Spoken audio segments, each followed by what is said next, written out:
You use your heart every day, but what would happen if all of a sudden it didn't work? Doctors and scientists around the world have helped us to find an answer to this question. Artificial hearts. But how do they work?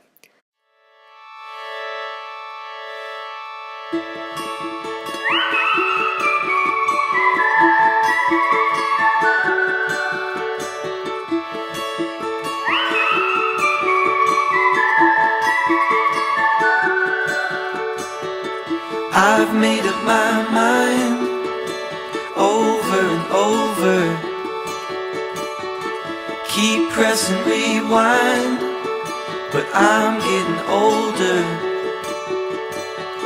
Tried every door, don't know who I'm looking for. Let's start with how regular heart functions. Your heart is divided into two pumps which work together. Blood coming back from the organs and tissues of your body enter the right side of your heart, which then pumps them to your lungs.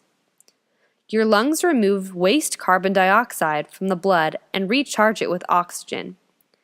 In a four-chambered heart, there are two ventricles that operate. The right ventricle pumps blood into the pulmonary circulation to the lungs, and the left ventricle pumps blood into the systematic circulation through the aorta. In simple terms, the heart pumps blood to your body, which needs it to function, survive, and grow. Without these functions, you would die. Why do people need artificial hearts? Your heart has to work really hard to pump blood throughout your body.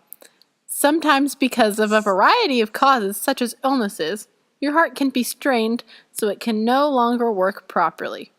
When it doesn't work properly, your body doesn't function right because it doesn't have enough oxygen. One such cause is heart valve disease, where the valve connecting the heart is damaged and builds up resistance to blood flow, which can lead to valve failure. When this happens, someone may be qualified for an artificial heart. There is an equation used to calculate the measure of efficiency of valve function. It determines how well your heart can do its job.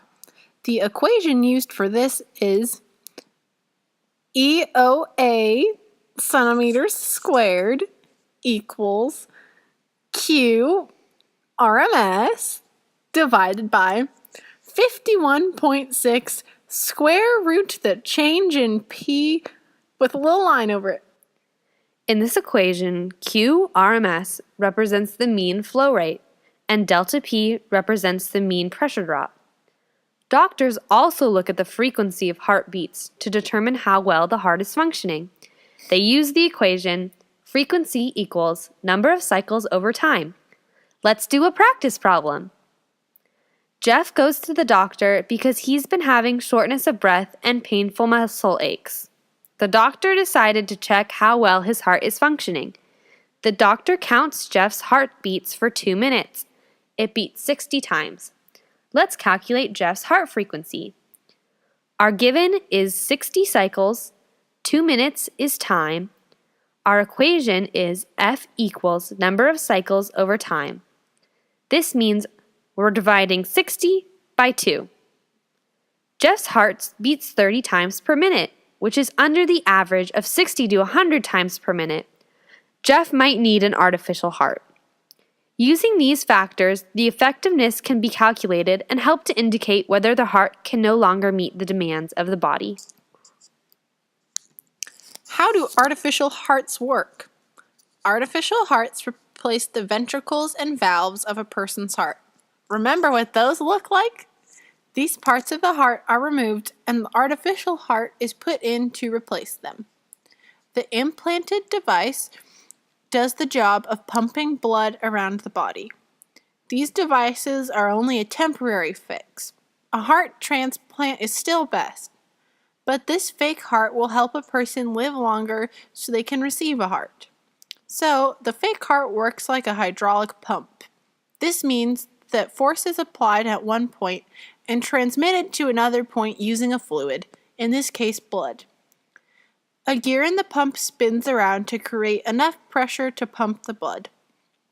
How does this device stay charged? That's where it gets difficult. Some patients have a heart that is connected to an external pump. This means they have cords coming out of the device and their body that connect to a backpack the person carries around. This version is being used less and less because it can cause complications with infection. Crazy!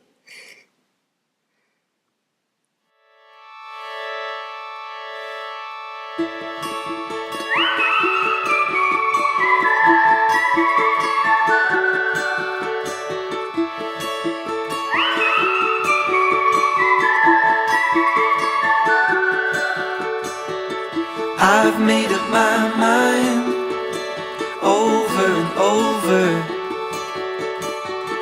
Keep pressing rewind, but I'm getting older.